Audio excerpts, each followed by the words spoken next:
तो दिल्ली में 5 फरवरी को वोटिंग होगी और 8 फरवरी को मतगणना, यानी अगली सरकार दिल्ली में किसकी बनेगी इसका फैसला 8 फरवरी को आपके सामने होगा। वहीं दिल्ली वालों को मौका होगा कि 5 फरवरी को अपने वोट के जरिए वो ये तय करे कि दिल्ली के मुकद्दर में अगले 5 साल वो किसके हवाले करना चाहते हैं। हमारे साथ तमाम मेहमान बने हुए हैं। बहुत दिलचस्प है, देखिए 1.55 यानी 1,55,00,000 वोटर्स कुल है, जिसमें इस बार सेक्स रेशियो थोड़ा बेटर हुआ है पिछली बार से, तब भी जाकर जो पुरुष मतदाता है वो ज्यादा है, 83,49,645 और जो महिला मतदाता है वो 71,73,952 है। वही ट्रांसजेंडर 1,261 है। कुल मिलाकर इस बार जो पूरे वोटर्स में इंक्रीज हुआ है वो 1,67,000 है। 5 फरवरी को मतदान होना है। 8 फरवरी को कैलेंडर देख लिया कि नहीं सबने? कोई आसपास छुट्टी उट्टी नहीं है ना शशि जी? मैंने सोचा 2 दिन या तो पहले छुट्टी ले लेंगे या बाद में ले लेंगे, तो उस दिन को मिला के पूरे 5 दिन हो जाएंगे।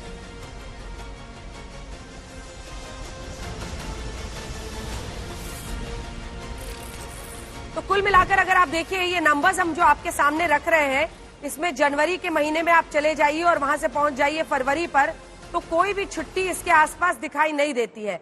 लेकिन अब छुट्टी लेने वालों का क्या है? अगर आपको अपने वोट की कीमत नहीं पता है तो ये आपके लिए दुर्भाग्यपूर्ण है।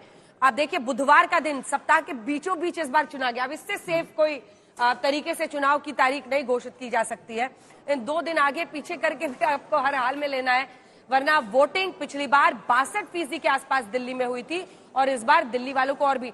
और देखिए एक उदासीनता देखी जाती है। इससे पहले अगर आपको याद हो 2015 में जब आम आदमी पार्टी की सरकार आई थी 67% वोटिंग परसेंटेज था, 67%। फिर वो गिरा 62 पे, 5% कम हो गया था 20 आते आते। और इस बार क्या वोटर ज्यादा तादाद में निकलेंगे इस पर भी नजर रहेगी। लेकिन 5 फरवरी को मतदान होगा। 8 फरवरी को शुरुआती कमेंट इस पर शशि शेखर जी आपसे, किस तरह से आप इसे देखते हैं? देखिए 1 महीने बाद दिल्ली की सरकार चुन ली जाएगी और 8 तारीख को फैसला हो जाएगा। आज 7 तारीख है। हाँ। तो अब 1 महीने का एक बहुत हाई वोल्टेज ड्रामा हमारे सामने आने वाला है। राजीव कुमार साहब ने इल्तिजा की है सारे पार्टियों से कि वो अभद्र भाषा का इस्तेमाल न करें, जबकि अभद्र भाषा के इस्तेमाल से सारा न्यूज मीडिया बजबजा रहा है। जिस तरीके की बातें अभी से हो रही हैं, हमें लगता है कि आने वाले दिनों में अच्छी सोच रखने वाले मतदाताओं और लोकतंत्र प्रेमियों को कुछ और ऐसे अनुभवों से रूबरू होना पड़ सकता है। लेकिन इसके अलावा अंजना, मुझे ये लगता है ये 1 महीने बाद का जो रिजल्ट आने वाला है, और ये 1 महीना भारतीय लोकतंत्र के लिए 3 मायनों में बहुत महत्वपूर्ण है। पहली बार ऐसा हो रहा है कि पहली बार राष्ट्रीय पार्टी का दर्जा प्राप्त एक पार्टी चौथी बार सरकार बनाने के लिए रिकॉर्ड बनेगा। चौथी बार अगर वो सीएम बनते हैं केजरीवाल, बनाने के लिए मैदान में है। भारतीय जनता पार्टी महाराष्ट्र और हरियाणा के बाद अपनी जो जमीन थोड़ी सी उससे खोई थी लोकसभा चुनावों में, उसको पुनः अर्जित करने के लिए पूरी कोशिश करेगी। और कांग्रेस उसके लिए तो जैसे जीवन मरण का प्रश्न है कि वो यहाँ पर कुछ ऐसा जरूर करे ताकि ये न लगे कि ये वाइप्ड आउट पार्टी है।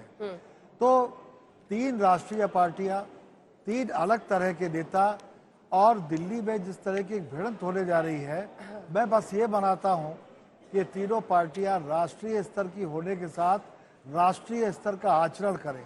एक बात मैं मतदाताओं से जरूर कहना चाहूंगा जना, दिल्ली संसार की सबसे प्रदूषित राजधानी है। जब आपसे कोई वोट मांगने आए, मेरा निवेदन है आपसे, एक बार जरा प्रदूषण की बात जरूर कीजिएगा। और ये प्रदूषण सिर्फ हवा पानी का नहीं है, ये प्रदूषण अगर ठीक किया जाएगा तो हमारी आपकी जिंदगी, हमारी आपकी आने वाली नस्लें सुधरेंगी। इसलिए कृपया ये सवाल जरूर कीजिएगा, क्योंकि प्रदूषण पे बड़े दावे हुए हैं हर तरफ से, दूर किसी ने नहीं किया। वोट का इशू बन ही नहीं पाता, ये सबसे बड़ा सवाल है कि मुद्दा ये वोटिंग का नहीं बन पाता है। इसीलिए अगर जनता इस मुद्दे को उठाए, लेकिन फिर वही बात आती है कि इस पर किसकी गर्दन पकड़े, कैसे पकड़े। मौजूदा सरकार पूरी तरह से उस पर विफल रही है। लेकिन आशुतोष जी, अब मैं आपके पास आना चाहती हूँ। जो ग्राफिक्स हम शुरू से लगातार दिखा रहे हैं वो दिखाते रहिए। 5 फरवरी 8 फरवरी पर भी आपका कोई कमेंट है तो बताइएगा। लेकिन आम आदमी पार्टी के ही किसी नेता ने मुझे कहा कि जितना डर हमें बीजेपी से नहीं लगता उतना कांग्रेस से लगता है। और वो क्यों लगता है? बीजेपी से डर नहीं लगता जी, कांग्रेस से लगता है। अगर कांग्रेस ने अच्छा किया तो ये बीजेपी को फायदा पहुंचाएगा। अभी तक के जो नंबर्स हैं, जो ग्राफिक्स पहला वाला था वो दिखाइए, क्योंकि 54% 2008-12 में बनी थी आम आदमी पार्टी, तो उनको आप 8 से नहीं ले सकते। 13 में वो पहली बार चुनाव लड़े, 54% का उनका सॉलिड गेन है, लेकिन वहीं आप 36% का कांग्रेस को नुकसान हुआ है। तो और बीजेपी तो 3% का गेन ही रखी है। उससे पहले एक सेकंड संदीप दीक्षित से बात करें हमारे सहयोगी राहुल गौतम चुनावी तारीखों के ऐलान पर। तो अगर उसको आप हमारे 4-5% से गिन लीजिए तो आज भी हम 17-18% पे खड़े, इससे कम नहीं। फिर हमारा 2-3% ऐसा वोटर था जो बीजेपी को इसलिए दे रहा था क्योंकि वो बिल्कुल नहीं आम आदमी को जीतना चाहता था।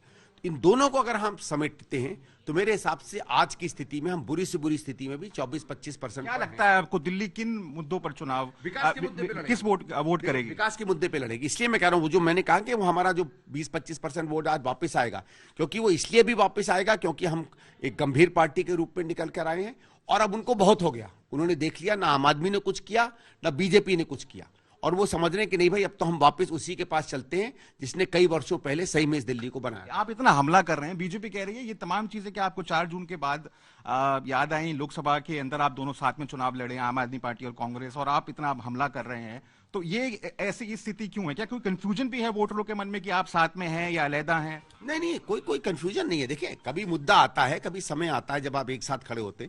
भाई 12-13 में अन्ना आंदोलन में बीजेपी और आम आदमी तो साथ साथ खड़े थे ना। कभी आरएसएस वाले खाना परोस रहे थे, कभी भीड़ इकट्ठा कर रहे थे। स्वयं केजरीवाल ने कहा कि आम आदमी के बिना हम, आरएसएस के बिना हम उस आंदोलन को नहीं कर सकते थे। तो आप भी तो गलबहियां डाल के एक बार साथ साथ खड़े थे, फिर जब नहीं साथ बना तो अलग अलग खड़े हो गए। ये होता है। आम आदमी पार्टी ने तो कैंपेन सॉन्ग लॉन्च कर दिया है कि फिर आएंगे केजरीवाल। लगातार रोजाना गारंटीज आ रही हैं। आपकी मात्र एक गारंटी आई है, आपका जो शीर्ष नेतृत्व है, राहुल गांधी हो, प्रियंका गांधी हो, मल्लिकार्जुन खड़गे, वो अभी तक चुनावी मैदान में नहीं उतरे हैं। तो कहीं ना कहीं पीछे हैं आप कैंपेन में। नहीं, देखो, गाना तो उनको सबसे पहले देना ही था, क्योंकि जो आदमी सिर्फ नचाता रहा है वोटरों को, उसको गाना चाहिए दोबारा नचाने के लिए। तो उनका तो पूरा काम ही लोगों को नचाने का होता, तो मुझे लग ही रहा था कि उनका गाना आएगा। लेकिन ऐसा है, हमने एक गारंटी दी है, दूसरी देंगे, तीसरी देंगे, समय देंगे। हर पार्टी अपने हिसाब से तय करती है। आज मैं आपको बताऊं, फील्ड में लोग एक तरीके से माने तो इनके 2100 को महिलाएं भूल सा गई हैं। जब हम 2500 की बात करने लगे, पहले क्या था, आज से 10-15 दिन पहले जब मैं कैंपेन करता था, बहुत सी महिलाएं कहती थी कि यार आम आदमी 2100 दे रही है। पिछले 5-7 दिन से 2100 सुनाई नहीं पड़ रहा है। तो ये भी हो सकता है ना कि आपने बहुत जल्दी अनाउंस कर दिया तो जमीन से आप गायब हो गए। अपनी हर पार्टी अपने नीति और रणनीति के। आप इतना हमला कर रहे हैं अरविंद केजरीवाल के ऊपर, अजय माकन ने उन्हें फर्जीवाल कहा, एंटी नेशनल तक का।